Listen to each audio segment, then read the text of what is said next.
Bienvenidos a todos a un nuevo episodio de Mexlivo.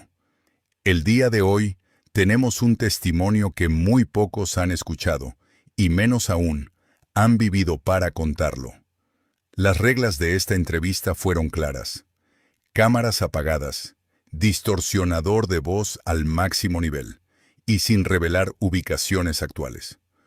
Nuestro invitado de hoy estuvo en el círculo más cerrado, en la guardia personal del hombre más buscado de México, el líder del cártel de Jalisco, Nueva Generación, Nemesio Oseguera Cervantes, alias El Mencho. ¿Cómo prefieres que te llamemos? Dime, Sombra. Ese era mi indicativo en la sierra, y es lo único que soy ahora, un fantasma que respira. Sombra, gracias por confiar en Mexlivo. ¿Cómo terminaste en el círculo cero del hombre más poderoso del narco? No es algo que planeas, güey. Nadie se levanta un día a los 20 años diciendo, quiero ser el escudo humano del Señor de los Gallos. Todo empezó en 2011. Yo era cabo de infantería en el ejército mexicano.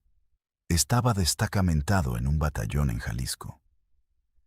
Venía de una familia de campesinos de Michoacán, muy pobre, donde comer carne una vez a la semana era un lujo de reyes.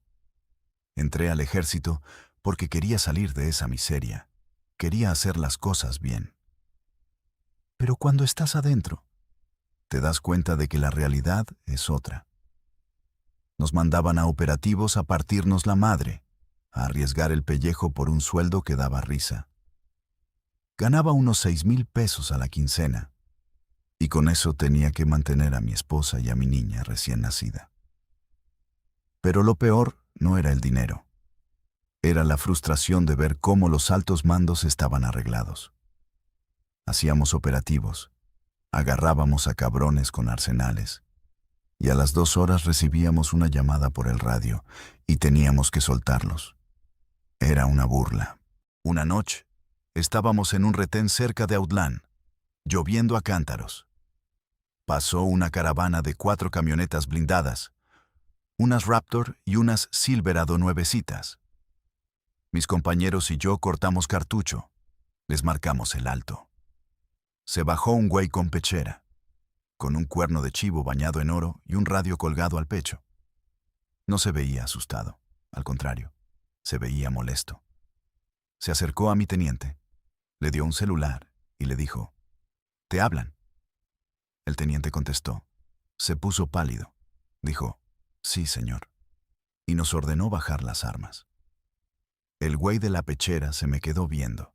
Yo no había bajado mi fusil G3. Me escupió a los pies y me dijo, «Si tuvieras huevos y quisieras hacer billetes de verdad, no estarías aquí mojándote por migajas, perro». Y se fueron. Esa noche no dormí. Pensé en mi hija, que necesitaba medicinas que yo no podía pagar. Pensé en lo inútil que era mi uniforme. Semanas después, un excompañero que había desertado me contactó, me invitó a unos tacos y me puso un fajo de billetes sobre la mesa. Eran 50,000 pesos en efectivo. Me dijo, «El patrón de la zona se fijó en ti. Dice que tienes porte y que no te asustas. Quieren gente con entrenamiento militar. Si firmas la renuncia mañana, este dinero es tuyo y ganas el triple cada mes». Yo miré el dinero. Pensé en los zapatos rotos de mi esposa y agarré los billetes. Esa misma semana deserté. Me recogieron en una plaza comercial en Zapopan. Llegó una Cherokee negra. Me subieron, me quitaron el celular y me vendaron los ojos. Viajamos como unas 5 horas por terracería.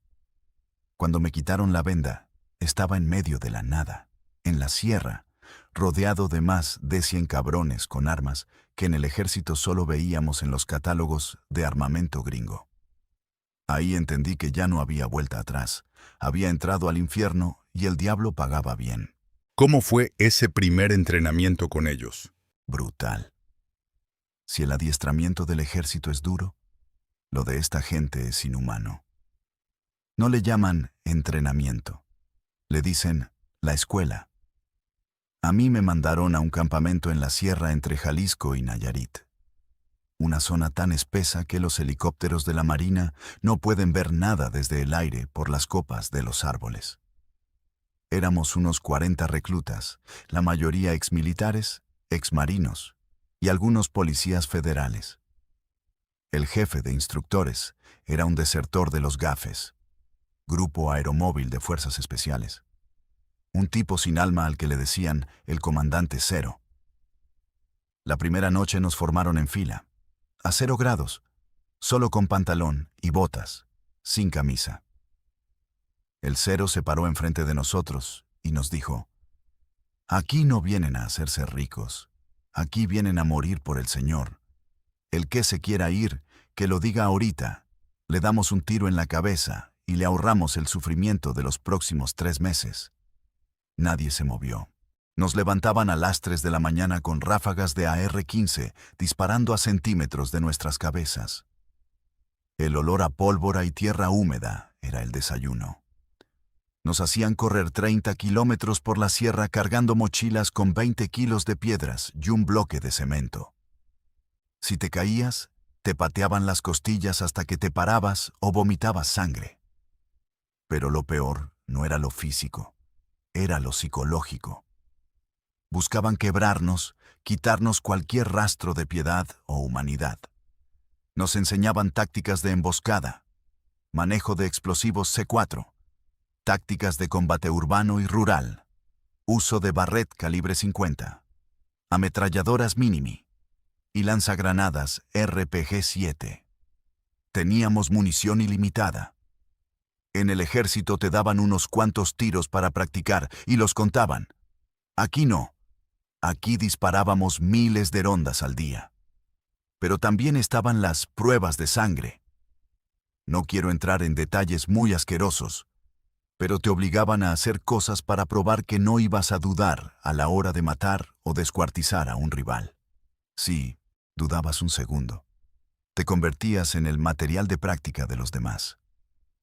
Vi a hombres grandotes, veteranos de la milicia, llorar como niños pidiendo clemencia, y los mataban ahí mismo. Decían: «La duda es traición, y la traición se paga con la vida». Sobreviví a esos 3 meses porque me apagué por dentro. Pensaba en mi familia, cobraba mi sobre con dinero que les hacían llegar a ellos, y me convertí en una máquina de seguir órdenes. Fui de los mejores de mi generación. Por eso, en lugar de mandarme de sicario a pelear plazas a Guanajuato o Michoacán, me seleccionaron para las fuerzas especiales del alto mando, el grupo de élite.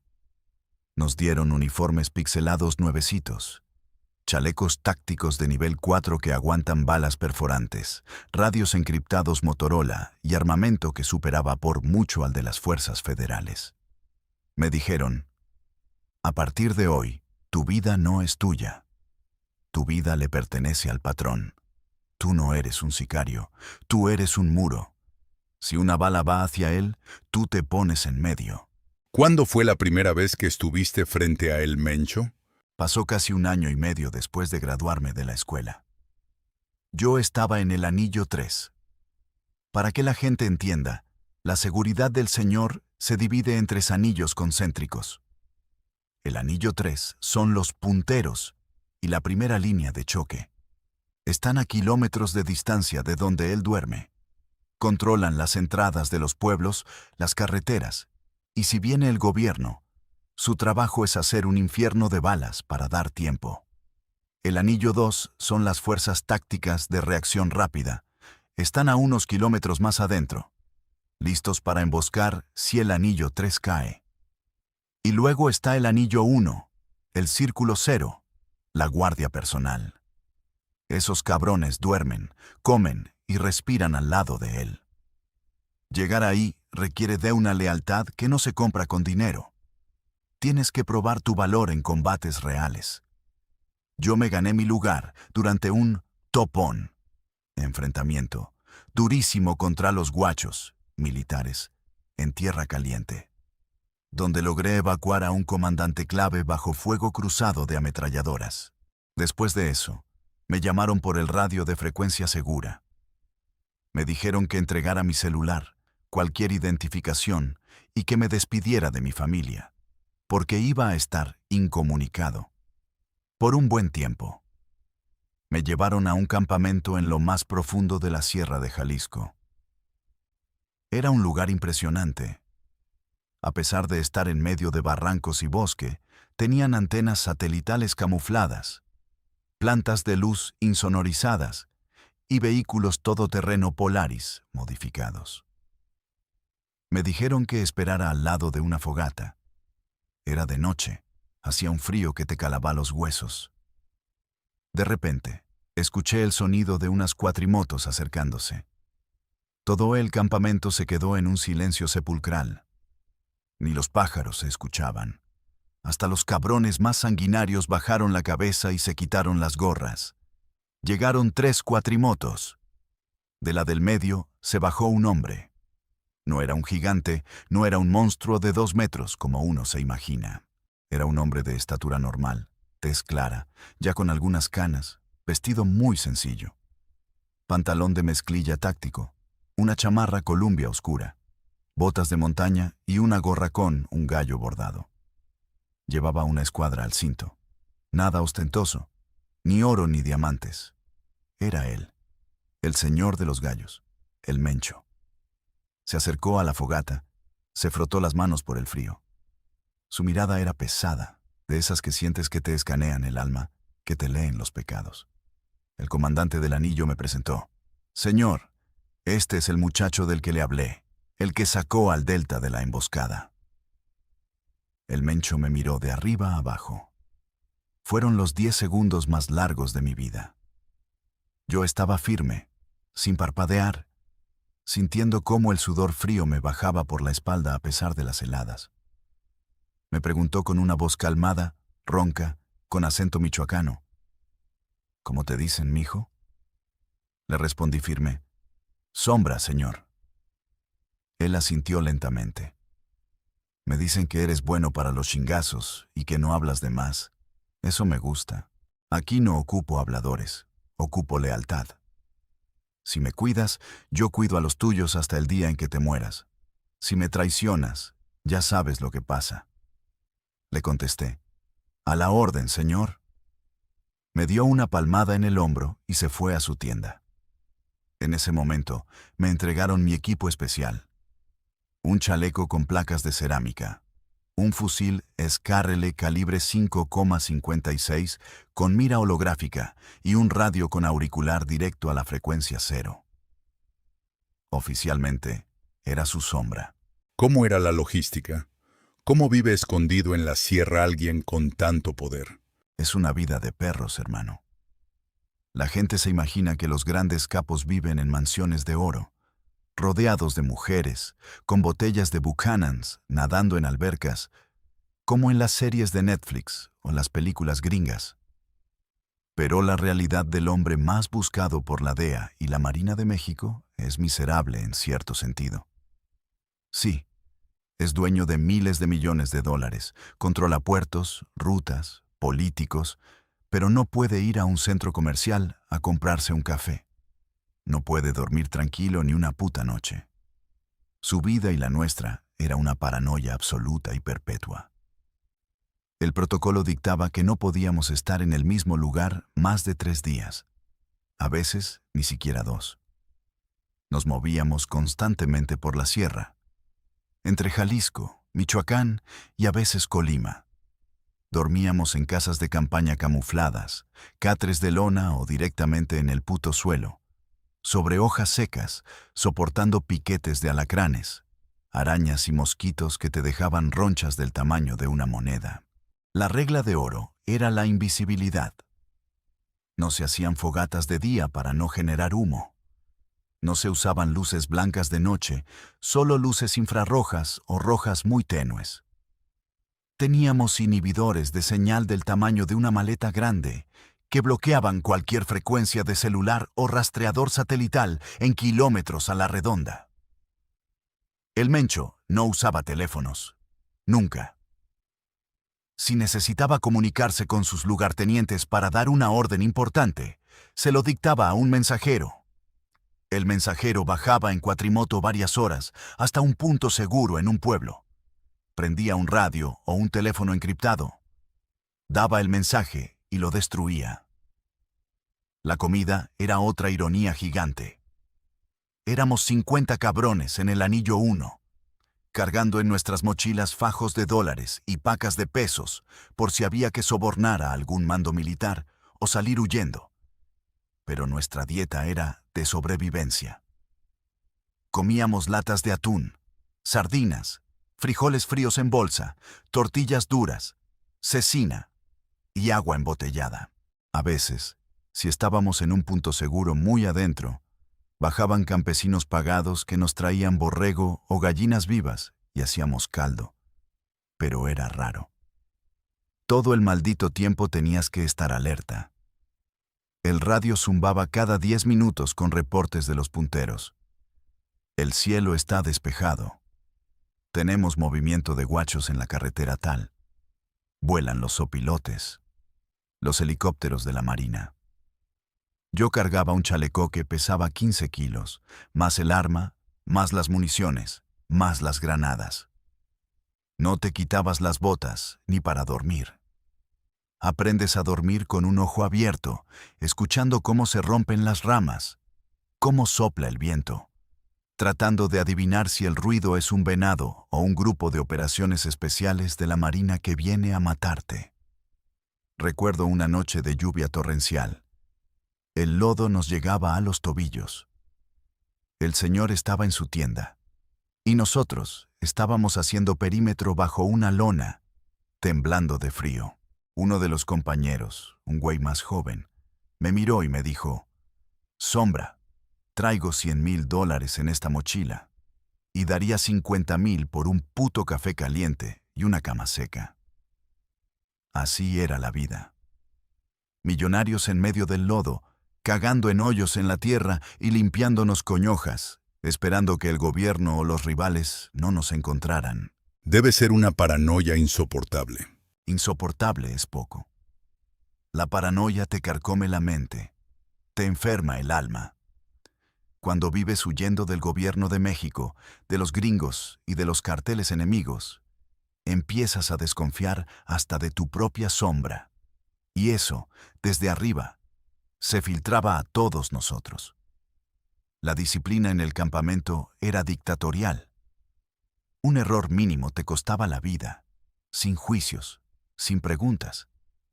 Recuerdo un episodio que me dejó marcado y que demuestra el nivel de terror interno que manejábamos. Estábamos en una zona muy alta de la sierra, en época de lluvias. Las instrucciones eran claras. 0 aparatos electrónicos personales, nada que emitiera señal. Todos éramos cateados meticulosamente antes de subir al anillo 1. Pero uno de los muchachos de guardia le decían el ruso, un exmilitar buenísimo para tirar. Cometió la estupidez de su vida. El cabrón había logrado esconder un pequeño celular de esos de tecla, muy viejo, porque su esposa estaba a punto de dar a luz y él quería, aunque fuera, mandarle un mensaje cuando bajáramos cerca de alguna señal. Una madrugada, estábamos haciendo el cambio de guardia a las 3 de la mañana. Uno de los comandantes de seguridad, un tipo frío que le decían el Cuervo, vio un pequeño destello de luz debajo de la chamarra del ruso. Lo confrontó de inmediato. Le arrebató el teléfono. El ruso se puso pálido. Empezó a tartamudear, a explicar llorando Kira para saber de su hijo, que no había señal, que no había mandado nada, que juraba por Dios que no era una traición. El Cuervo ni siquiera levantó la voz. Solo agarró su radio y dijo una clave. En menos de un minuto, aparecieron 3 cabrones. Lo amarraron de pies y manos y le pusieron una mordaza. Yo estaba a 3 metros de distancia, sintiendo cómo se me helaba la sangre. A la mañana siguiente, cuando el señor se despertó, le informaron de la situación. El mencho salió de su tienda, caminó lentamente hasta donde estaba el ruso arrodillado y golpeado. No gritó, no hizo un escándalo. Se agachó, lo miró a los ojos y con esa voz bajita que daba más terror que un fusil, le dijo: «Tus intenciones no me importan, muchacho. Me importa que rompiste la regla. Y si rompes una regla por amor, mañana la rompes por dinero». Se dio la media vuelta y asintió al cuervo. Se llevaron al ruso caminando barranca abajo. A los 15 minutos escuchamos una sola detonación. Un tiro. Nadie preguntó nada. Nadie dijo nada. Volvimos a nuestros puestos. Su mochila y su fusil se lo asignaron a otro guardia que subió esa misma tarde. Ahí entendí que en ese lugar no eras un humano. Eras una pieza de un reloj. Y si la pieza fallaba o se atoraba, la cambiaban y la destruían. Ese nivel de tensión nos tenía a todos al borde de la locura. Si veíamos un destello en el cielo de noche, creíamos que era un dron gringo. Si escuchábamos un motor a lo lejos, cortábamos cartucho y nos preparábamos para morir. Era vivir con la muerte sentada en el hombro, susurrándote al oído las 24 horas del día. ¿Alguna vez estuvieron a punto de atraparlos en serio? Varias veces. Pero hubo una en particular que todavía me despierta en las noches, bañado en sudor. Fue a mediados de 2015, lo que el gobierno después llamó la Operación Jalisco. Yo estaba en el Anillo 1, acampando cerca de Villa Purificación. Sabíamos que la cosa estaba caliente. Los punteros reportaban mucho movimiento militar en los días previos. Pero no esperábamos la magnitud de lo que se nos vino encima.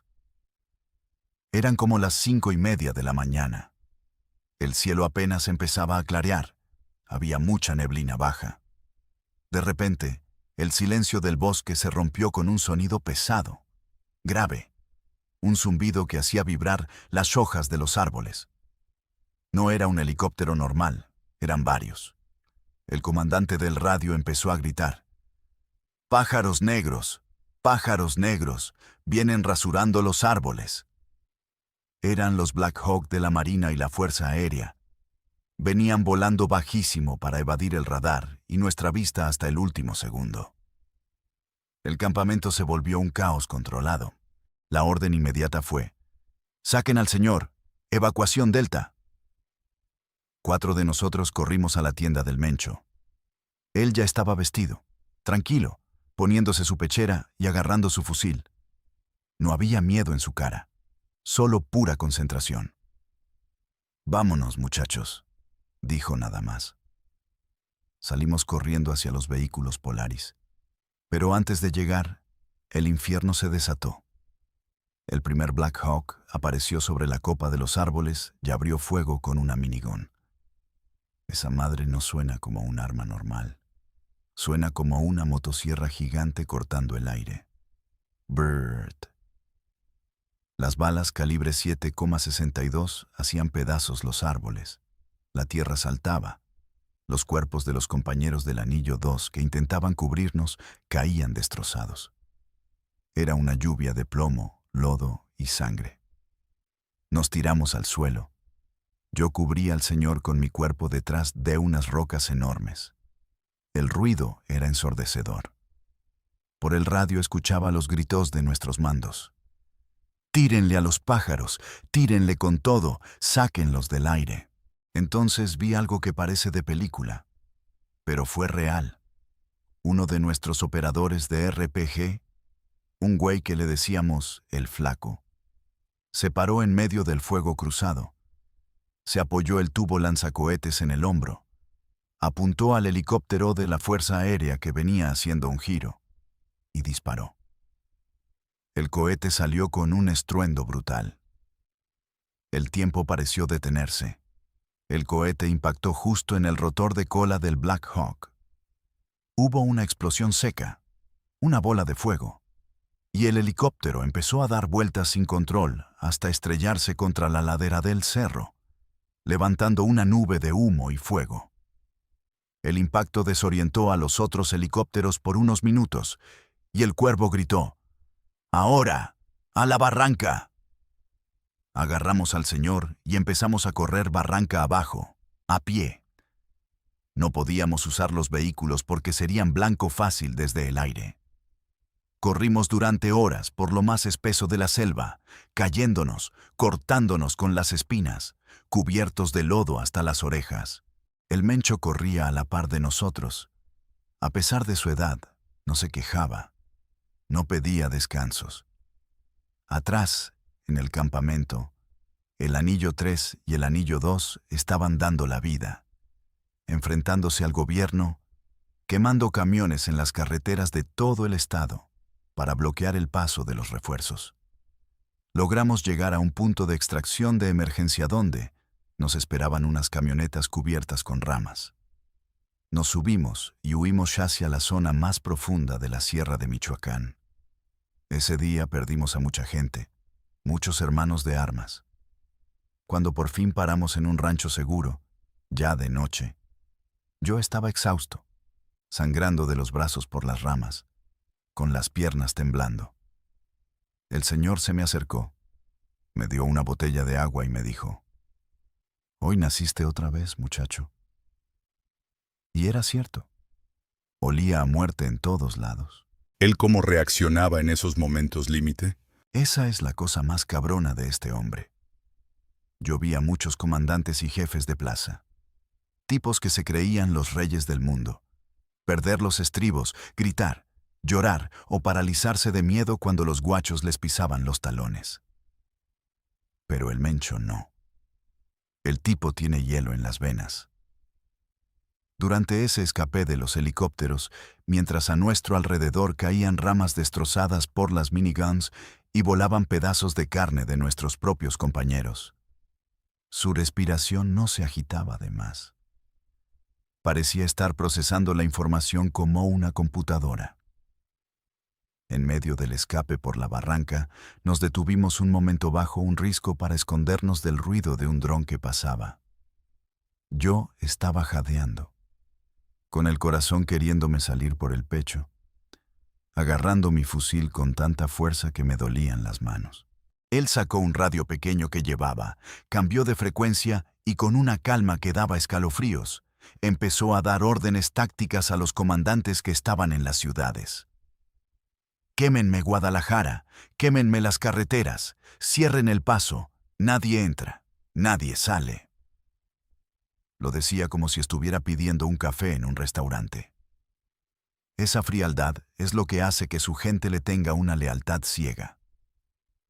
Cuando ves que tu líder, el hombre por el que vas a dar la vida, no se quiebra bajo fuego, tú tampoco te quiebras.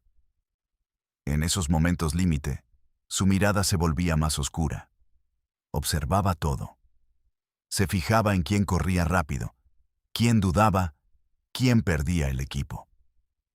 Una vez, en otro topón más pequeño en los límites con Michoacán contra gente de los Viagras, tuvimos que salir rápido de una casa de seguridad. Uno de los escoltas de mi escuadra, por el pánico, dejó olvidada su mochila con cargadores extra y un radio de comunicación encriptado. Logramos salir y llegar al monte. Cuando nos reorganizamos, el señor pasó revista visual. Se dio cuenta de inmediato que al muchacho le faltaba la mochila. Le preguntó: «¿Dónde está tu equipo?». El chavo, temblando, confesó que lo había dejado. En medio del monte, sabiendo que el enemigo estaba a kilómetros buscando, el señor ordenó que desarmaran al escolta. Me miró a mí y al cuervo y dijo: «Alguien que deja su herramienta por salvar su pellejo, mañana nos deja a nosotros. Arréglalo». Tuvimos que ejecutar al compañero ahí mismo, con cuchillo para no hacer ruido. Fue una orden fría, calculada, de supervivencia. Él no se inmutaba. Es un fantasma estratega. Para él, nosotros éramos valiosos mientras fuéramos perfectos. Al primer error, pasabas a ser una amenaza. Y las amenazas se eliminan. Esa es su reacción ante el peligro. Control total, cero emociones, pura supervivencia. Se habla mucho de su salud, que está enfermo. ¿Es verdad? Sí, es verdad. Y esto es algo que pocos han visto de cerca. Todo el mundo habla de su enfermedad, de sus problemas renales, de que necesita diálisis. Los rumores en los noticieros dicen que está a punto de morir. Yo no soy doctor, pero vi cosas que te confirman que el hombre no está bien de salud. Y lidiar con eso en medio de la sierra es un infierno logístico que no te puedes imaginar.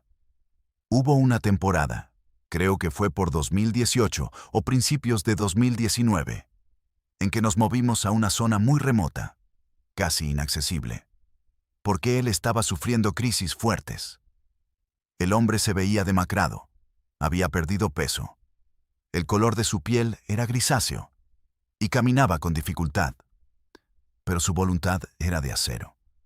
No dejaba que nadie de los anillos externos lo viera débil. Solo nosotros, el Círculo Cero, sabíamos la verdad. Tuvimos que montar un puto hospital clandestino en medio del lodo y la nada. Limpiamos una cueva enorme. La forramos por dentro con lonas de plástico estériles que subimos en cuatrimotos. Metimos plantas de luz insonorizadas solo para mantener funcionando unos aparatos médicos grandísimos. El ruido de los generadores nos tenía nerviosos porque temíamos que el gobierno los detectara. La operación para traer doctores era de película. Secuestraban o contrataban, a veces a la fuerza, a veces con millones de pesos, a especialistas de hospitales privados en Guadalajara. Los levantaban, los metían a camionetas, les vendaban los ojos, les ponían audífonos con música a todo volumen y los paseaban por horas. Luego los cambiaban a vehículos todoterreno y finalmente caminaban por el monte horas. Cuando llegaban a la cueva y les quitaban las vendas, los doctores temblaban de terror. Se encontraban rodeados de sicarios con armas largas en medio de la nada, con una máquina de diálisis y una camilla. Y en la camilla estaba el capo más temido del país. Les decíamos, si lo salvan, se van ricos. Si le pasa algo o si hablan, matamos a toda su familia, hasta al perro. Los doctores trabajaban sudando frío. Le hacían los procedimientos ahí mismo, con el olor a humedad, tierra y sangre de las bolsas. El contraste era surrealista. Veías a este hombre, el que con una llamada podía incendiar 3 estados, débil, conectado a tubos, pero con los ojos clavados en el doctor, como un tigre herido que sigue siendo letal. Si el doctor le decía que necesitaba reposo, él solo asentía, y nosotros doblábamos la seguridad. Si se moría, sabíamos que la guerra interna dentro del cártel por el poder iba a ser una carnicería donde todos nosotros seríamos eliminados por los bandos contrarios. Cuidar su salud no era solo lealtad, era nuestro seguro de vida. Cuando se recuperaba un poco, volvía a ser el mismo de siempre, callado, observador, letal. Pero esos días de crisis médica, la tensión en el campamento era tan gruesa que se podía cortar con un machete. ¿Cómo lograste salir de ahí vivo? Esa es la pregunta del millón. Porque de ese círculo nadie renuncia. No existe la jubilación para la guardia personal del Mencho. Sales en una bolsa de plástico o te vuelves abono para la sierra. Yo sabía esto, pero también sabía que me estaba pudriendo por dentro. Ya no dormía. Tenía ataques de pánico que me guardaba para mí mismo, mordiéndome los labios hasta sangrar para no gritar en las noches. Empecé a tener pesadillas donde veía a mi hija descuartizada. Sabía que tenía que huir, pero necesitaba el momento perfecto. Y el momento llegó a finales de 2020. Nos movimos hacia las fronteras de Michoacán, en Tierra Caliente, donde la guerra contra Cárteles Unidos y los Viagras estaba en su punto máximo. El gobierno también estaba presionando fuerte. Hubo una filtración, una traición desde adentro de uno de los lugartenientes que vendió nuestra ubicación. Estábamos en un convoy de camionetas blindadas, moviéndonos de noche por un camino vecinal, buscando cambiar de campamento. Éramos unos 40 hombres. De repente, nos emboscaron. Pero no fueron los militares, fueron los contras, y nos pegaron con todo. Usaron drones cargados con explosivos C4, una táctica que ellos mismos nos habían copiado. Un dron cayó justo en la camioneta que iba enfrente de la mía, volándola en 1000 pedazos. El fuego y la onda expansiva nos sacaron del camino. Nos volcamos. Salí de la camioneta aturdido, sangrando de la cabeza, con un zumbido en los oídos que no me dejaba escuchar nada.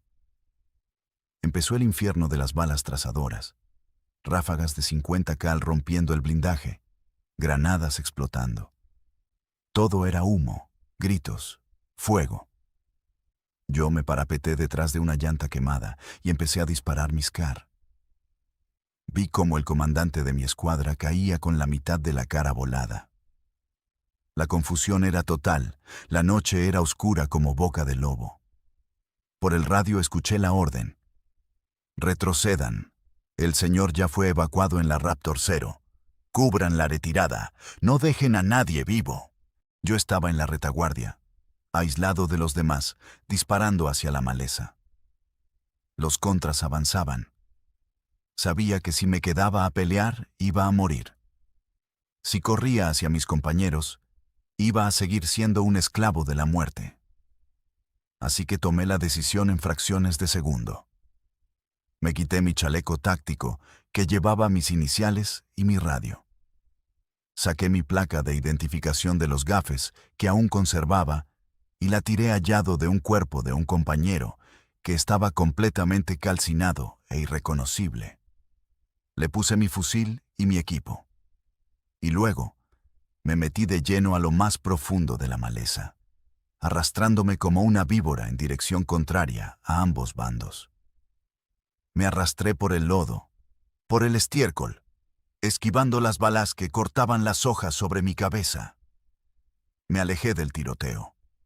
Caminé y corrí durante 3 días y 3 noches por la sierra de Michoacán. Sin agua, sin comida, bebiendo agua de charcos lodosos, comiendo raíces y escondiéndome en zanjas cada vez que escuchaba una camioneta. Estaba casi muerto de deshidratación cuando llegué a las orillas de un pueblo. Robé algo de ropa de un tendedero para quitarme los pantalones tácticos ensangrentados.